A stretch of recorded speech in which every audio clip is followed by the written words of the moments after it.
Padi dan jagung merupakan tanaman palawija yang ditanam oleh petani di sawah dan menjadi sumber karbohidrat sebagai bahan pokok pangan masyarakat Indonesia. Terus hubungannya dengan pendidikan apa? Sabar bro, begini. Pendidikan adalah tempat persemian benih-benih kebudayaan dalam masyarakat.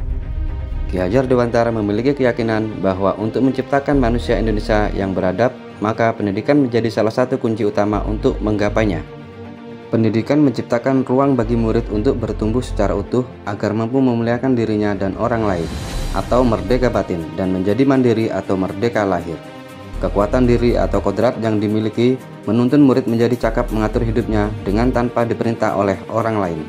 Ki Hajar Dewantara menjelaskan bahwa dasar pendidikan anak berhubungan dengan kodrat alam dan kodrat zaman.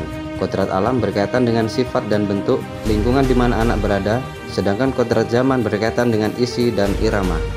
Relevansi pemikiran Ki Hajar Dewantara terhadap transformasi pendidikan yang telah kita lakukan sekarang adalah tentang perubahan.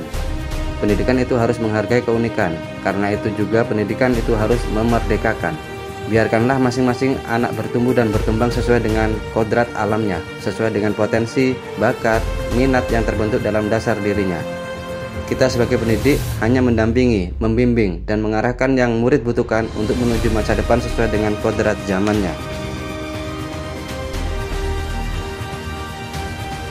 Kemudian kita sebagai pendidik juga diharuskan untuk memandang anak dengan rasa hormat, berorientasi kepada anak, sehingga tujuan pendidikan kita semata-mata hanya kepada murid, dan murid.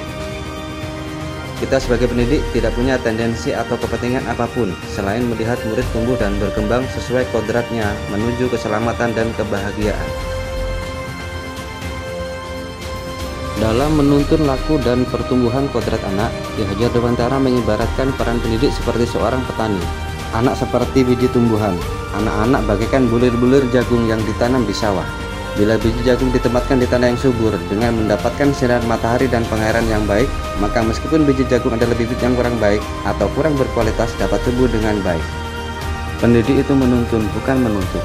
Pendidik hanya menebalkan sebuah garis yang telah ada, yang terlihat masih samar-samar.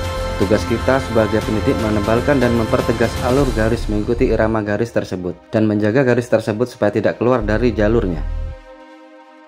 Sebagai gambaran bisa dilihat dari ilustrasi gambar jagung berikut. Gambar jagung yang sudah ada, garisnya masih terlihat samar. Tugas pendidik untuk menebalkan garis tersebut supaya gambar jagung terlihat jelas. Jika kita memaksakan menebalkan gambar jagung dengan garis yang membentuk gambar padi, hasilnya adalah garis yang saling memotong dan bertabrakan, sehingga bentuknya menjadi abstrak, tidak jagung, tidak pula padi. Tapi jika anak bertumbuh dan berkembang sesuai dengan kodrat alam dan kodrat zamannya, anak akan menjadi manusia utuh yang akan bermanfaat terhadap dirinya maupun masyarakat dan mencapai kebahagiaan dalam hidupnya. Demikian tugas saya di modul 1.1 demonstrasi kontekstual. Saya, Dedy Prabowo dalam PGB Angkatan 8 dengan Fasil Pak Ogi, PP Pak Rois, dan satu kelas dengan CGB Bu Lili, Bu Erna, Pak Safi, dan Pak... siapa sih namanya? Oh ya, Pak Heki, mengucapkan terima kasih dan salam guru penggerak.